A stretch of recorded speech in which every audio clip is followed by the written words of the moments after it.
नमस्कार दोस्तों। NCLEX nursing academy में आप सभी का स्वागत है। हम जो है कि रीनल सिस्टम को कंटिन्यू कर रहे हैं और रीनल सिस्टम के अंदर हमने जो है कि किडनी को डिटेल्ड स्टडी किया है। प्लेलिस्ट में जाकर के आप लोग देख सकते हैं। जिन कोचिंगों की भारी फीस भर करके आपको जो मटेरियल नहीं मिलता है वो उस चैनल पे आपको एनक्लेक्स नर्सिंग एकेडमी के चैनल पे आपको फ्री ऑफ कॉस्ट प्रोवाइड किया जा रहा है। तो थैंक्स के रूप में आप लोग एक छोटा सा सब्सक्राइब और एक लाइक और एक कमेंट हमें दे सकते हैं। ठीक है, क्लास में अंत तक बने रहिएगा। हमने बहुत ही कॉमन, बहुत ही साधारण और बहुत ही सरल लैंग्वेज जो है कि आप लोगों के लिए प्रिपेयर्ड की है। एक बार यदि आपने किसी अध्यापक के द्वारा इसको पढ़ लिया या तो उसके बाद आपको भविष्य किसी अध्यापक की जरूरत नहीं पड़ेगी। सेल्फ नोट्स के लिए एक बेस्ट टीचर है आप लोगों के लिए नोट्स को पढ़ने का। ठीक है, इन नोट्स को पढ़ के आप लोग किसी भी एग्जाम को आसानी से क्रैक कर सकते हैं। ठीक है, बहुत ही सरल लैंग्वेज है और बहुत ही कॉमन लैंग्वेज है। ठीक है, सबसे पहले देखिएगा, एग्जाम में बारंबार नेफ्रॉन की अपन शुरुआत कर रहे हैं। एक एक टॉपिक को अपन डिटेल्ड स्टडी कर रहे हैं। ठीक है, देखिएगा, एग्जाम में एक नहीं, दो बार नहीं, बारंबार पूछा गया प्रश्न कि किडनी की स्ट्रक्चर और फंक्शनल यूनिट कौन सी होती है। तो जो है कि नेफ्रॉन जो है कि किडनी की फंक्शनल और स्ट्रक्चर यूनिट होती है। क्लियर है, इसके अंदर यूरिन का फॉर्मेशन होता है, इसलिए इसको क्या बोला गया है, यह यूरिन की स्ट्रक्चर एंड फंक्शनल यूनिट होती है। प्रत्येक किडनी में एक से लेकर के 1.3 लाख, सॉरी, एक से लेकर के 1.3 मिलियन नेफ्रॉन होते हैं। एक किडनी के अंदर एक से लेकर के 1.3 मिलियन नेफ्रॉन होते हैं। अगर इनको लाख में बात करें तो 10 से लेकर के 13 लाख नेफ्रॉन होते हैं। एक किडनी की बात की है। यदि दोनों किडनी की बात करें तो दोनों किडनी में 20 से लेकर के 26 लाख नेफ्रॉन होंगे। ठीक है, अब देखिएगा नेफ्रॉन की लेंथ कितनी होती है। तो जो अपन इसकी स्ट्रक्चर अभी देखेंगे, डिटेल्ड स्ट्रक्चर देखेंगे, डायग्राम वाइज देखेंगे। ठीक है, नेफ्रॉन की लेंथ कितनी होती है, तो 3 से लेकर के 5 सेंटीमीटर जो है कि नेफ्रॉन की लेंथ होती है। 40 से 50 साल के बाद जैसे जैसे एज बढ़ती है तो 1% नेफ्रॉन पर ईयर डिक्रीज होते हैं। इंपॉर्टेंट बात है, पुत्र की तबीयत खराब हो गई, किडनी में इंफेक्शन हो गया, किडनी ट्रांसप्लांटेशन की आवश्यकता पड़ी, पिताजी की किडनी जो है कि डोनेट नहीं कर सकते। क्यों? पिताजी ने पूछा कि मेरी किडनी डोनेट क्यों नहीं कर सकते। तो डॉक्टर ने बोला कि जैसे जैसे आपकी उम्र बढ़ रही है हर साल आपके नेफ्रॉन 1% कम होते जा रहे हैं, यानी कि आपकी किडनी वैसे ही बुढ़ी हो चुकी है, ज्यादा दिन तक नहीं टिक पाएगी, इसलिए दूसरे रिलेटिव की किडनी जो है कि इसको ट्रांसप्लांट करनी पड़ेगी। तो याद रखिएगा, जैसे जैसे उम्र बढ़ती है तो 1% नेफ्रॉन जो है कि कम होने लगते हैं। स्ट्रक्चर की बात करते हैं नेफ्रॉन के। नेफ्रॉन को दो पार्ट में डिवाइड किया गया है। सबसे पहला पार्ट जो होता है इसका रीनल कॉर्पसल्स और दूसरा पार्ट होता है रीनल ट्यूबुल्स। डायग्राम में बताना चाहूंगा आपको। डायग्राम के अंदर देखिएगा,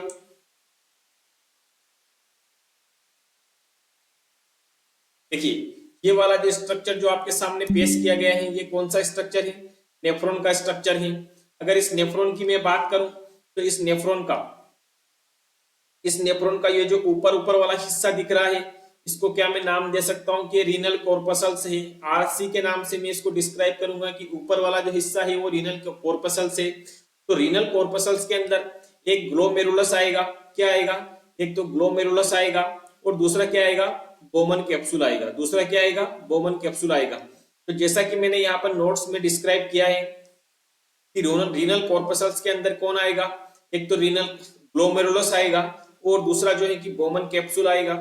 अगर मैं रीनल ट्यूबुल की बात करूं, नेफ्रॉन को दो भाग में डिवाइड किया गया है। थोड़ा डायग्राम समझिएगा। नेफ्रॉन को दो भाग में डिवाइड किया गया है। इसका प्रथम भाग होता है इसका प्रथम भाग जो है कि ये ग्लोमेरुलस होता है। क्या होता है? ये ग्लोमेरुलस होता है।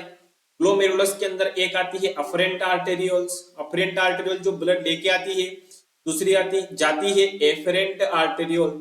एफरेंट आर्टेरियोल जो होती है ब्लड लेके जाती है। और ग्लोमेरुलस के बाद आता है बोमन कैप्सूल। ग्लोमेरुलस के बाद कौन सा आता है? बोमन कैप्सूल आता है। तो ये दोनों जो संरचना होती है इसको रीनल कॉर्पसल्स का नाम दिया गया है। उसके बाद जो है कि पीसीटी, उसके बाद जो है कि पीसीटी, फिर लूप ऑफ हेनले, आज जो है कि ये पीसीटी हो गई, ठीक है। पीसीटी के बाद आ गया loop of Henley. Loop of Henle के बाद आ गया डीसीटी। लूप ऑफ हेनले के बाद कौन सा आ गया? ये डीसीटी। और डीसीटी के बाद जो है कि कलेक्टिंग डक्ट। डीसीटी के बाद जो है कि कलेक्टिंग डक्ट। यानी कि कहने का मतलब है कि रीनल को दो भाग में डिवाइड किया और दो भाग में डिवाइड करते समय दो बातों का ध्यान रखा। सबसे पहली बात का ध्यान ये रखा कि बोमन कैप्सूल और ग्लोमेरुलस को जो है कि रीनल कॉर्पसल्स बोल दो। इन दोनों स्ट्रक्चर को अपन क्या बोलेंगे? इनको रीनल कॉर्पसल्स बोल दो, जिनको मैंने आरसी से डिनोट किया है। उसके बाद 3 से लेकर के 4 स्ट्रक्चर आती है, जिसमें आती है रीनल ट्यूबुल्स। रीनल ट्यूबुल्स जो नली के आकार की संरचना होती है उसको रीनल ट्यूबुल्स बोलेंगे। रीनल ट्यूबुल्स जो होती है वो एक इसमें आता है पीसीटी, एक इसमें आता है पीसीटी, दूसरा इसमें आएगा लूप ऑफ हेनले। क्या आएगा? Loop of Henle. और जो तीसरी स्ट्रक्चर आएगी इसमें, तीसरी स्ट्रक्चर आएगी डीसीटी। तीसरी स्ट्रक्चर कौन सी आएगी? डीसीटी।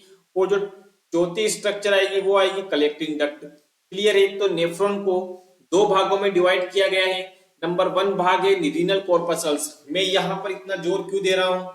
इतना जोर इसलिए दे रहा हूँ क्योंकि ये एग्जाम में प्रश्न 2 बार पूछा गया है कि which of the following structure included in renal corpuscles, या which of the following structure included in renal tubules. तो आप लोगों को वहां कंफ्यूज नहीं होना है, इंपोर्टेंट है, ठीक है। आगे देखिएगा,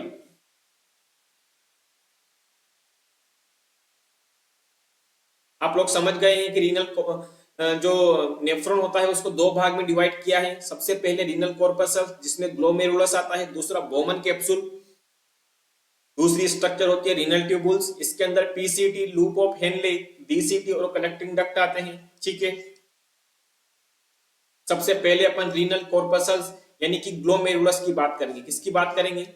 ग्लोमेरुलस की बात करेंगे। इसके बारे में थोड़ा मोटा मोटा मैं यहाँ पर डायग्राम में बनाना चाहूंगा। देखिए, ये होता है अपना बोमन कैप्सूल। ये क्या होता है? अपना बोमन कैप्सूल। और इस बोमन कैप्सूल के अंदर क्या होता है? ग्लोमेरुलस। ग्लोमेरुलस क्या होता है? ये कैपिलरीज का गुच्छा होता है। इसके अंदर एक अफरेंट आर्टरीज आती है। क्या आती है? इसके अंदर एक अफरेंट आर्टरी आती है और एक इफरेंट आर्टरी यहां से जाती है। अफरेंट आर्टरी जो होती है वो ब्लड लेके आती है। मैं यहाँ पे लिख सकता हूँ अफरेंट का मतलब ए, अफरेंट है ना, अफरेंट। और ये कौन सी है? इफरेंट। इफरेंट आर्टरी अपरेंट में आ से याद रखिएगा, आती है तो अफरेंट आर्टरी। और जाति में ई, जाति में पीछे ई की मात्रा लग रही है यानी कि जाती है, यानी कि इफरेंट आर्टरी। दोनों में कंफ्यूज नहीं होना है, ठीक है। ग्लोमेरुलस इसको क्या बोलेंगे अपन? ग्लोमेरुलस। और इसको अपन क्या बोलेंगे? बोमन कैप्सूल, है ना, बीसी। देखिए, कंफ्यूज नहीं होना है। हमेशा यहाँ पर कंफ्यूजन आता है कि ग्लोमेरुलस को ही बोमन कैप्सूल मान लिया जाता है। दोनों अलग अलग स्ट्रक्चर होती है। आर्टेरियोल जिनकी मैंने बात की, तो ये क्या करती है? यह ग्लोमेरुलस के अंदर, यह ग्लोमेरुलस के अंदर ब्लड लेके आती है। क्या करती है? ग्लोमेरुलस के अंदर ब्लड लेके आती है। दूसरी होती है इफरेंट आर्टेरियोल, जो मैंने आपको डायग्राम में बताया कि ये ग्लोमेरुलस से ब्लड लेके जाती है। क्लियर है? दूसरी बात, ग्लोमेरुलस के अंदर मेसेंजियल सेल होती है। ग्लोमेरुलस के अंदर जो है कि यहाँ पर मेसेंजियल सेल होती है। और ये मेसेंजियल सेल क्या करती है? मेसेंजियल सेल का मुख्य काम क्या होता है? जैसे अपरेंट आर्टेरियोल से, अपरेंट आर्टेरियोल से ब्लड आया, ब्लड के अंदर कोई माइक्रो ऑर्गेनिज्म आया, उस माइक्रो ऑर्गेनिज्म को किल करना पड़ेगा। तो उस माइक्रो ऑर्गेनिज्म को किल करने का जो काम किया जाता है वो किसके द्वारा किया जाता है? मेसेंजियल सेल के द्वारा किया जाता है। तो मैं मेसेंजियल सेल को यहाँ पे एम और सी से डिस्क्राइब कर सकता हूँ क्या, कि मेसेंजियल सेल का मुख्य काम क्या होता है?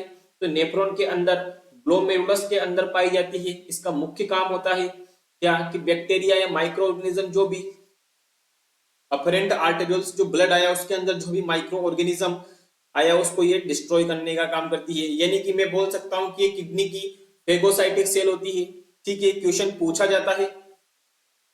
आगे देखिएगा,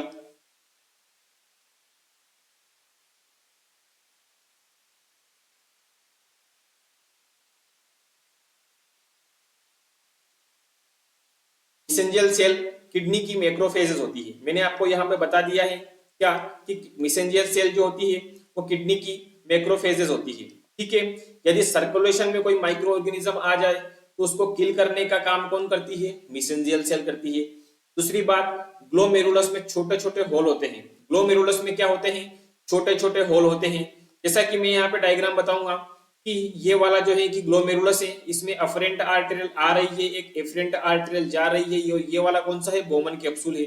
अब मैं आपको बताना चाहूंगा कि ग्लोमेरुलस में यहाँ पर छोटे छोटे होल होते हैं और इन छोटे छोटे होल को फेनेस्ट्रा का नाम दिया गया है। किसका नाम दिया गया है? फेनेस्ट्रा का नाम दिया गया है, जिसका डायमीटर जो होता है 0.07 से लेकर के 1 माइक्रोन होता है। क्लियर है? छोटे छोटे मॉलिक्यूल्स जो होते हैं यहाँ से लीकेज हो जाते हैं और बड़े मॉलिक्यूल जो होते हैं यहाँ से नहीं निकल पाते हैं। क्लियर है? आगे देखिएगा, मैंने यहाँ पर बताया है जैसे कि छोटी साइज के जो मॉलिक्यूल होते हैं वो फेनेस्ट्रा, फेनेस्ट्रा का मतलब जो ग्लोमेरुलस के अंदर छिद्र होता है उसके द्वारा निकल जाते हैं। दूसरी होती है glomerulus basement membrane. Glomerulus basement membrane क्या करती है? देखिए, यहाँ पर ग्लोमेरुलस बेसमेंट मेम्ब्रेन होती है। अब ये ग्लोमेरुलस बेसमेंट मेम्ब्रेन क्या काम करती है? ये प्रोटीन, प्लाज्मा प्रोटीन के लिए बैरियर का काम करती है। प्लाज्मा प्रोटीन के लिए बैरियर का काम करती है, प्लाज्मा प्रोटीन को निकलने नहीं देती है। तो इसका मतलब क्या है? प्लाज्मा प्रोटीन के लिए नेगेटिव बात हो गई, तो ये प्लाज्मा प्रोटीन के नेगेटिव चार्ज करती है। ठीक है, यह प्लाज्मा प्रोटीन के लिए बैरियर का काम करती है। आगे मैं इसके बारे में आपको डिटेल्ड स्टडी करवाऊंगा कि प्लाज्मा प्रोटीन जो होती है किस डिजीज के अंदर अपन को यूरिन के अंदर देखने को मिलता है, वहां से क्या नर्सिंग इंपोर्टेंस देखने को मिलती है, क्या नर्सिंग इंपोर्टेंस देखने को मिलती है, उसके साथ में क्या नर्सिंग प्रायोरिटी के एमसीक्यू वहां से बने हुए हैं। क्लियर है? ग्लोमेरुलस के बाद स्ट्रक्चर आती है अपनी बोमन कैप्सूल। ग्लोमेरुलस के बाद स्ट्रक्चर आती है अपनी बोमन कैप्सूल। इसका जो डायमीटर होता है वो 250 माइक्रोन होता है। इसका जो डायमीटर होता है, इसका जो ये वाला डायमीटर देख रहा है आपको, ये कितना होता है? 50 माइक्रोन, 250 माइक्रोन का होता है। क्लियर है? बोमन कैप्सूल के अंदर, बोमन कैप्सूल बात करने से पहले एक बार एग्जाम में जरा आंखें खोल करके एक बार ग्लोमेरुलस के अंदर देख लीजिएगा। बोमन कैप्सूल पढ़ने से पहले एक बार आंखें खोल करके बोमन कैप्सूल के अंदर जो ग्लोमेरुलस की संरचना मैंने रेड कलर से बनाई है वो देख लीजिएगा। इसके अंदर जो है कि अफरेंट आर्टेरियोल जो है कि ब्लड लेके आ रही है और इफरेंट आर्टेरियोल जो है कि ग्लोमेरुलस से ब्लड लेके जा रही है। ठीक है, और ये वाली जो संरचना है जो कैपिलरीज का गुच्छा मान रहे हैं अपन, ये वाली संरचना कौन सी है? ये वाली ग्लोमेरुलस है। ठीक है, अपन बात कर रहे हैं बोमन कैप्सूल की। तो बोमन कैप्सूल के अंदर देखिएगा, बोमन कैप्सूल में जो है कि दो प्रकार के टिश्यू होते हैं। बोमन कैप्सूल में दो प्रकार के टिश्यू होते हैं। और दो प्रकार के टिश्यू कौन से होते हैं? या दो प्रकार के टिश्यू या दो प्रकार के टिश्यू से बनी हुई लेयर बोल सकते हैं अपन, इसको कंफ्यूज नहीं होना है। सबसे पहली जो लेयर होती है वो होती है विसरल लेयर। सबसे पहली जो लेयर होती है वो होती है विसरल लेयर। और इस विसरल लेयर में क्या होते हैं? पोडोसाइट, पोडोसाइट प्रेजेंट होते हैं यहाँ पर ऐसे। ये आप लोग डायग्राम में देखिएगा, मैंने लाइनें खींची है कुछ। इसके अंदर क्या होते हैं? इसके अंदर कुछ पोडोसाइट प्रेजेंट होते हैं और इन पोडोसाइट के बीच में छोटे छोटे छिद्र होते हैं। इन पोडोसाइट के बीच में छोटे छोटे छिद्र होते हैं। ठीक है, जिन्हें अपन क्या बोलते हैं? फिल्टरिंग स्लिट बोलते हैं। क्या बोलते हैं? इन छोटे छोटे छिद्र को अपन क्या बोलते हैं? इनको अपन जो है कि फिल्टरिंग स्लिट बोलते हैं।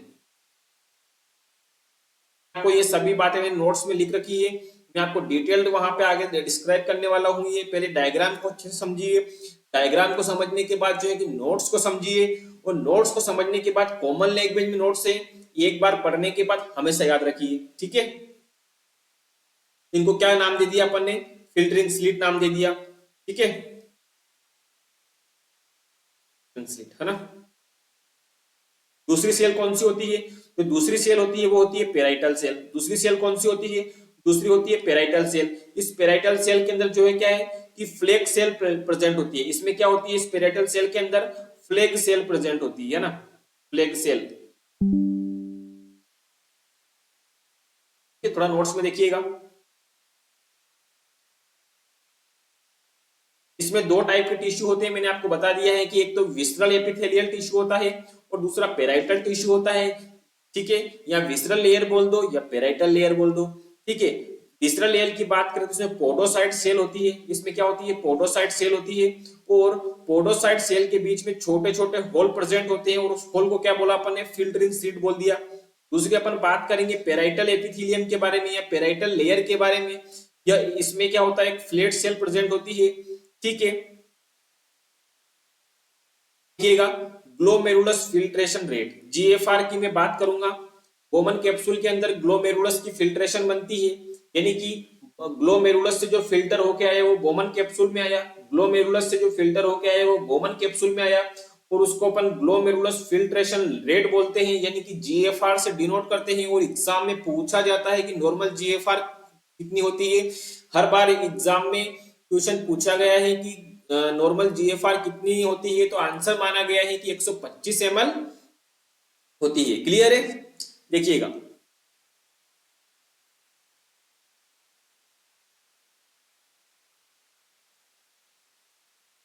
थोड़ा इसमें देखिएगा आप लोग, मैं सब मिटा के आपको एक छोटी सी कॉमन सी बात यहां पर बताने वाला हूं। देखिए, एक बात हमेशा याद रखिएगा, ये जो अफरेंट आर्टेरियल होती है, ये जो अफरेंट आर्टेरियल जो आपको दिख रही है, इस अफरेंट आर्टेरियल का जो डायमीटर होता है वो इस इफरेंट आर्टेरियल से ज्यादा होता है। अफरेंट आर्टेरियल जो आने वाली जो आर्टरी होती है उसका जो डायमीटर होता है वो जाने वाली आर्टरी से कम होता है, यानी कि जितना पानी आया उतना पानी गया नहीं, तो बीच में रुक गया। मान लीजिए कि जितना पानी इधर से आया उतना पानी जो है कि इधर से गया नहीं, क्योंकि इसका डायमीटर कम होता है। तो पानी इधर से प्रेशर से आया तो यहाँ पर बीच में इकट्ठा हो गया, है ना। यहाँ पर बीच में इकट्ठा कहाँ पे हुआ? तो इस स्ट्रक्चर को मैंने नाम दी ग्लोमेरुलस। क्या नाम दे दिया मैंने? ग्लोमेरुलस। ठीक है, अब इस ग्लोमेरुलस में छोटे छोटे, मैंने आपको बताया कि छोटे छोटे छिद्र होते हैं जिन्हें अपन फेनेस्ट्रा का नाम देते हैं। क्या नाम देते हैं उन्हें? अपन फेनेस्ट्रा का नाम देते हैं। अब इन छिद्रों के द्वारा जो है कि पानी का प्रेशर, छिद्रों से पानी लीकेज हुआ, और पानी कहां पे आया? बोमन कैप्सूल के अंदर आया। कहां पे आया पानी? बोमन कैप्सूल के अंदर आया। ठीक है, तो जो पानी आया और कहां पे आया? बोमन कैप्सूल के अंदर आया, और ये इसको अपन ने क्या नाम दिया? ग्लोमेरुलस। ग्लोमेरुलस के द्वारा फिल्टर होके आया, तो ग्लोमेरुलस फिल्ट्रेशन रेट, यानी कि जीएफआर से अपन ने डिनोट किया। यस और नो? समझ में आया कि नहीं आया आप लोगों को? ठीक है, आगे देखिएगा, मैंने यहां पर वैसे मेंशन किया है कि जितना ब्लड एफरेंट लेके आई उतना ब्लड इफरेंट लेके नहीं गई। जितना ब्लड एफरेंट लेके आई उतना ब्लड इफरेंट लेके नहीं गई, यानी कि एफरेंट का जो डायमीटर होता है वो इफरेंट से ज्यादा होता है। जितना इधर एक बड़ी नली होती है, इधर एक छोटी नली होती है, बड़ी नली में पानी ज्यादा आता है, छोटी नली में पानी कम जाता है। ठीक है, धीरे धीरे ग्लोमेरुलस कैपिलरीज में प्रेशर बिल्डअप होगा। अगर पानी इधर से ज्यादा आ रहा है उधर से कम जा रहा है, तो नीचे वाली जो थैली होती है उसमें पानी बिल्डअप होगा। पानी बिल्डअप होगा तो क्या होगा? ग्लोमेरुलस कैपिलरीज के होल से ब्लड रिलीज होने लगता है और बोमन स्पेस में आने लगता है। कहां पर? जो बोमन कैप्सूल का जो स्पेस था, बोमन कैप्सूल का जो स्पेस था जिसका डायमीटर अपन ने पढ़ा कि 250 माइक्रोन होता है, उसमें वो जो है कि फिल्टर्स आने लगता है। तो दोनों किडनी के नेफ्रॉन, दोनों किडनी के जो नेफ्रॉन होते हैं वो 125 ml ब्लड फिल्टर करते हैं। कितना करते हैं? 125 ml ब्लड जो है कि फिल्टर करते हैं। क्लियर है? पर मिनट की बता रहा हूं, ये कितने की बता रहा हूं? पर मिनट की बता रहा हूं। ठीक है, आगे अपन पर डे और 24 आवर का भी डिस्कस करेंगे। और यहां से एक बहुत अच्छा सा क्वेश्चन निकल के आता है जो काफी बार एग्जाम में पूछा गया है, आगे डिस्कस करूंगा मैं। ठीक है, तो दोनों किडनी के जो नेफ्रॉन होते हैं प्रति मिनट 125 ml ब्लड का फिल्टर करते हैं। जीएफआर रेट कितनी होती है? 125 ml पर मिनट होती है। क्लियर है? हमने पहला जो पार्ट देखा वो देखा अपन ने रीनल कॉर्पसल्स। रीनल कॉर्पसल्स के अंदर अपन ने क्या देखा? एक होता है ग्लोमेरुलस, दूसरा होता है बोमन कैप्सूल। अपन दूसरा जो नेफ्रॉन का पार्ट डिस्कस करने वाले हैं वो है ट्यूबुलर स्ट्रक्चर। ट्यूबुलर स्ट्रक्चर के अंदर अपन क्या देखेंगे? ट्यूबुल्स के बारे में डिस्कस करेंगे। तो नेक्स्ट स्ट्रक्चर देखिएगा, रीनल ट्यूबुल्स।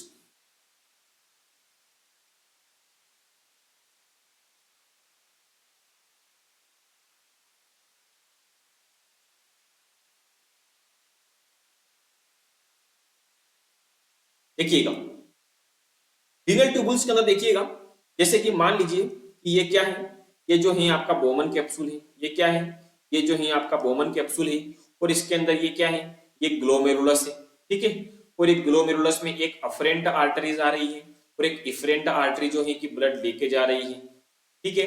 अब इसके बाद जो है कि कौन सी संरचना स्ट्रक्चर होती स्टार्ट होती है, उसके बाद जो आता है पीसीटी आता है। क्या आता है उसके बाद? पीसीटी। पीसीटी यानी कि प्रोक्सिमल यानी कि समीपस्थ कन्वोल्यूटेड ट्यूबुल। सम पीसीटी यानी कि प्रोक्सिमल कन्वोल्यूटेड ट्यूबल। प्रोक्सिमल का मतलब क्या होता है? समीपस्थ। किसके समीपस्थ? ग्लोमेरुल बोमन कैप्सूल और ग्लोमेरुलस के समीपस्थ। तो इन्होंने क्या नाम दे दिया? बड़े होशियारी से नाम दे दिया कि इनको पीसीटी यानी कि प्रोक्सिमल बोले तो पास में। पीसीटी के बाद आता है लूप ऑफ हेनले। पीसीटी के बाद कौन सा आता है? Loop of Henle. अब जो लूप ऑफ हेनले होता है, यहां पर याद रखिएगा, ये वाला जो लूप ऑफ हेनले का ये वाला जो पार्ट होता है, ये थिक कौन सा? Descending, thick descending loop of Henle. Thick descending loop of Henle. और thick descending loop of Henle के बाद जो है कि कौन सा आता है? यहां पर ये नली थोड़ी छोटी हो जाती है और कौन सा स्टार्ट होता है? थिन यानी कि पतला, है ना। यहां से कौन सा स्टार्ट होता है? Thin descending loop of Henle. कौन सा? Thin descending loop of Henle. Thin descending loop of Henle के बाद स्टार्ट होता है thin ascending loop of Henle. कौन सा होता है? Thin ascending loop of Henle. Thin ascending loop of Henle. अब thin ascending loop of Henle के बाद एक और स्ट्रक्चर आती है, उसको अपन नाम देते हैं thick ascending loop of Henle. कौन सी? ये जो वाली स्ट्रक्चर होती है वो आती है थिक यानी कि मोटी, थिक असेंडिंग हेनले।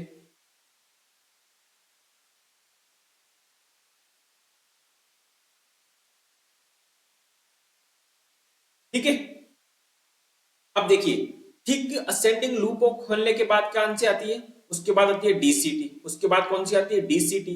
डीसीटी यानी कि डिस्टल यानी कि दूरस्थ, दूरस्थ कलेक्टिंग डक्ट, है ना। कन्वोलेटेड ट्यूबुल, कलेक्टिंग डक्ट नहीं, डिस्टल कन्वोलेटेड ट्यूबुल, ठीक है। मेरा प्रोनाउंसिएशन थोड़ा। उसके बाद क्या आता है? उसके बाद आता है कलेक्टिंग डक्ट। क्या आता है उसके बाद? कलेक्टिंग डक्ट आती है। यहां तक क्लियर है? यस और नो? यहां तक क्लियर है आप लोगों को? ठीक है, थोड़ा इसमें देखिएगा।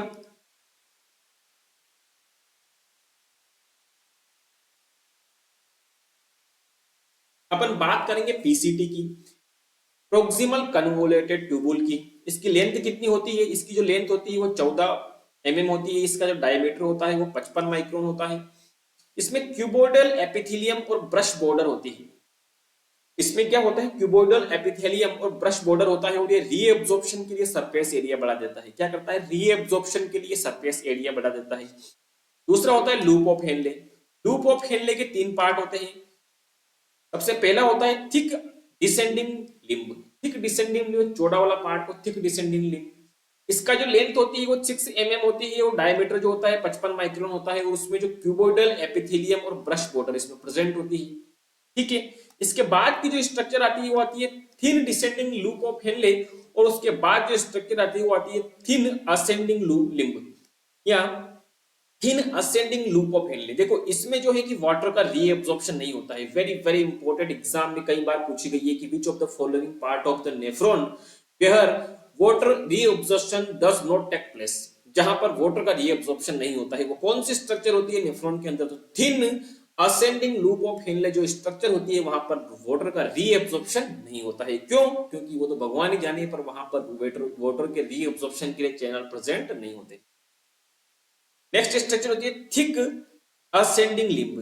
इस पार्ट पे लूप डायरेटिक जाकर एक्ट करती है। काफी बार एग्जाम में एमसीक्यू पूछा गया है। उसके बाद आती है डीसीटी। उसके बाद कौन सी स्ट्रक्चर आती है? डीसीटी। अब डीसीटी क्या होती है? इसकी जो लेंथ होती है वो 14 होती है। कितनी होती है इसकी लेंथ? इसकी लेंथ होती है वो 14 होती है। डायमीटर 50 माइक्रोन होता है और टिश्यू इसमें क्यूबोइडल एपिथेलियम प्रेजेंट होता है, ठीक है। डीसीटी की में 2 टाइप की सेल होती है। सबसे पहली होती है इंटरकैलेटेड सेल और प्रिंसिपल सेल। क्लियर है? नेफ्रॉन के बारे में यहां तक काफी डिटेल्ड अपन ने स्टडी किया है। नेक्स्ट जो वीडियो आएगी अपनी यूरिन का फॉर्मेशन नेफ्रॉन के अंदर कैसे हो रहा है, उसके बाद अपन यूरेटर पढ़ेंगे। यूरिन का फॉर्मेशन होने के बाद यूरिन जो है कि यूरेटर के द्वारा ब्लैडर में जाता है, तो फिर उसका ब्लैडर पढ़ेंगे। ब्लैडर के बाद जो है कि एक्सटर्नल एनवायरनमेंट में यूरिन को छोड़ने के लिए यूरेथ्रा की आवश्यकता पड़ती है, तो यूरेथ्रा पढ़ेंगे। और साथ में जिसके बाद जस्ट 2 दिन के बाद जो है कि अपन मेडिकल सर्जिकल नर्सिंग का पार्ट डिस्कस करेंगे, डिटेल स्टडी करेंगे। यूटीआई क्या होता है, नेफ्राइटिस क्या होता है, ठीक है, सिस्टाइटिस क्या होता है, ये सारी डिटेल स्टडी करेंगे। और ऐसा एक भी पॉइंट नहीं छोड़ेंगे जो कि आपके एग्जाम में आए और हमने नहीं पढ़ाया हो, ठीक है। मेरा एक क्लोज फ्रेंड है जिसने अभी तक ऐसा कोई सा भी एग्जाम नहीं है जो फाइट नहीं किया नर्सिंग का। क्यों उसने इसलिए नहीं किया, उसके पास इस प्रकार के नोट्स हैं। अपन जो भी पढ़े वो इस प्रकार से डिटेल्ड स्टडी कर लें कि अपन बार बार जो भी एग्जाम हो ना उसमें अपना स्टडी मटेरियल नहीं, अपना हथियार इतना मजबूत होना चाहिए कि अपन कोई सा भी एग्जाम आसानी से फाइट कर सके, ठीक है। तो क्लास को लाइक करिएगा, अच्छी लगी हो तो एक बार मुझे कमेंट करके बताइएगा क्लास कैसी लगी आप लोगों को। Thank you so much.